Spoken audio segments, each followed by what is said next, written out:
Hi guys, a new feature video as well as a developer diary about the road building features in Cities Skylines 2 has been released. In this video I show you what new features await you in Cities Skylines 2 and which mods from the first part have managed to return to the game as full features.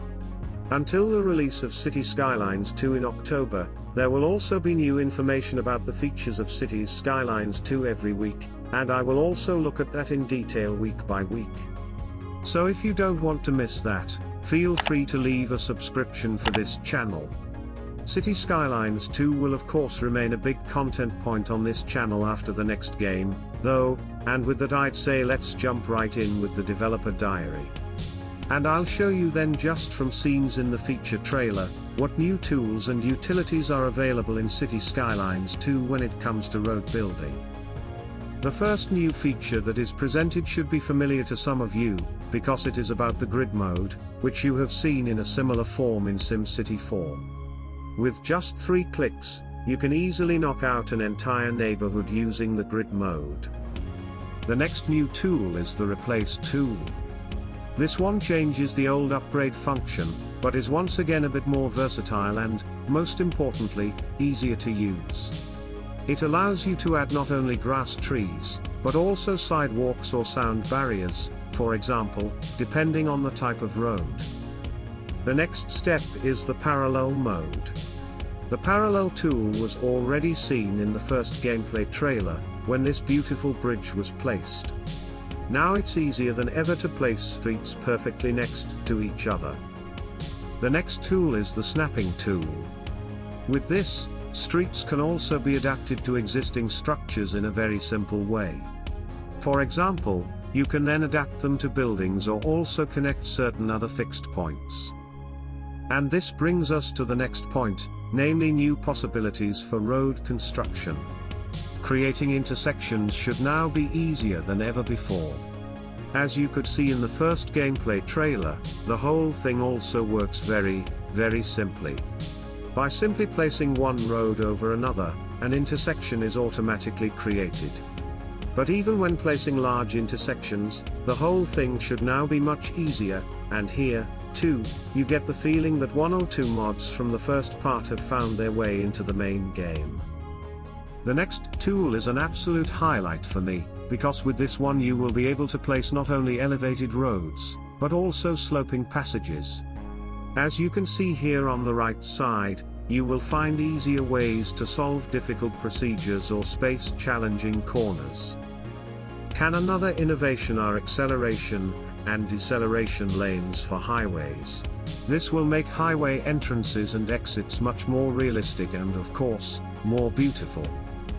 Let's move on to the next point, namely roads and intersections.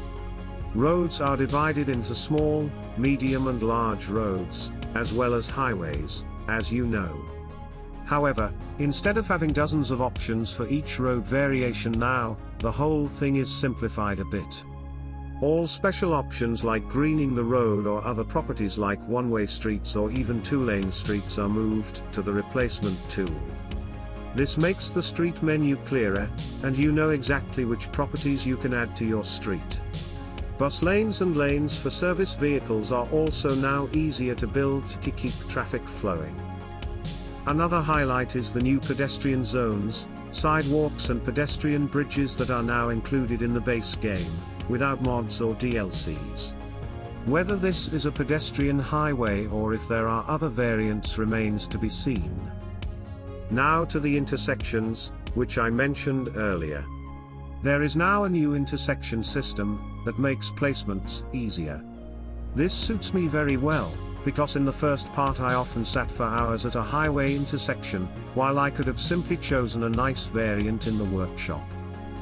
Another highlight are traffic circles, which are now included in the game. Not only do they allow traffic to flow smoothly, but they can also be customized. It will be interesting to see how well the traffic circle tool works and what possibilities it offers. Now to the parking lots. In the first part we waited a long time for this feature, but in the second part parking lots will be included directly in the base game. But beware, the realism that the second part aims for will have an impact here as well. Citizens in the city have different preferences in terms of time management, convenience factor and price factor.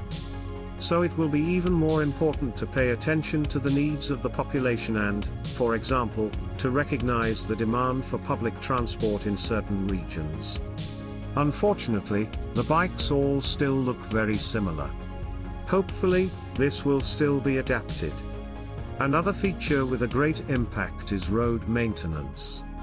In the second part, you'll be able to place maintenance depots and send out vehicles to not only keep the roads in good condition, but also reduce the chance of traffic accidents. Yes, that's right, traffic accidents will find their way into Cities Skylines too.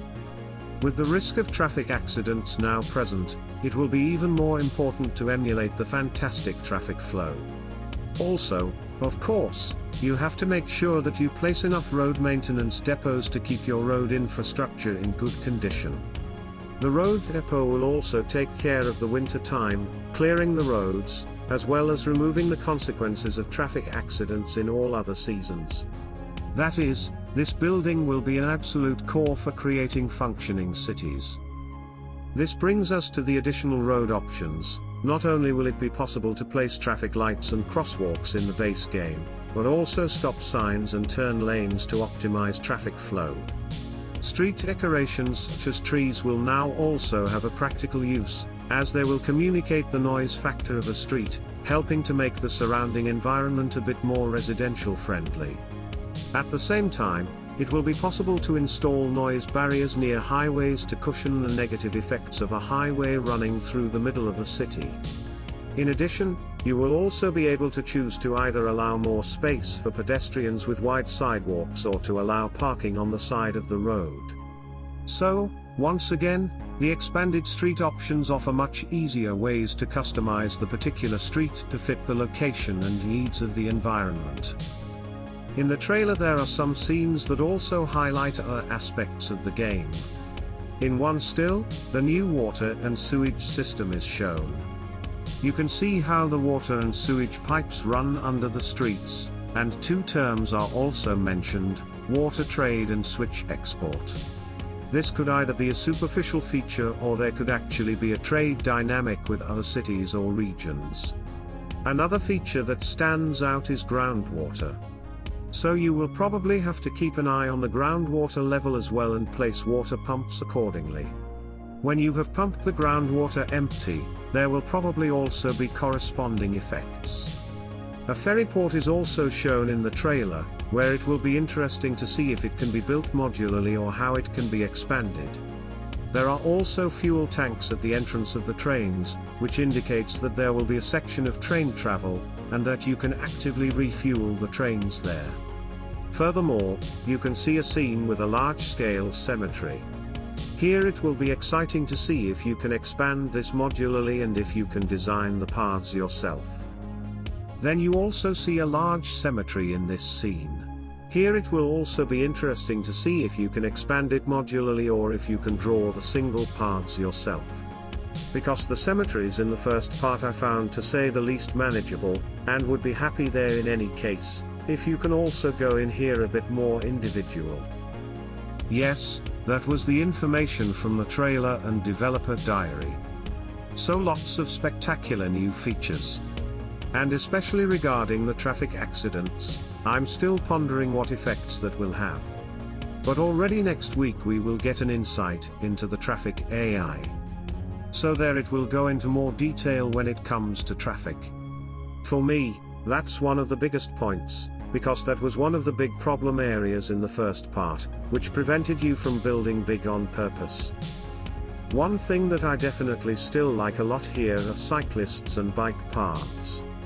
However, it seems that these unfortunately didn't make it into the base game, which makes me suspect that we'll probably explore this aspect with a future DLC. I personally find this a shame though. Due to the cave and abundance in the base game, this would have just fit in very well too. But has then perhaps simply blown up the frame. And at this point also already have been again. I have to say, my hype meter is now absolutely immeasurable. I absolutely want to play this game yesterday.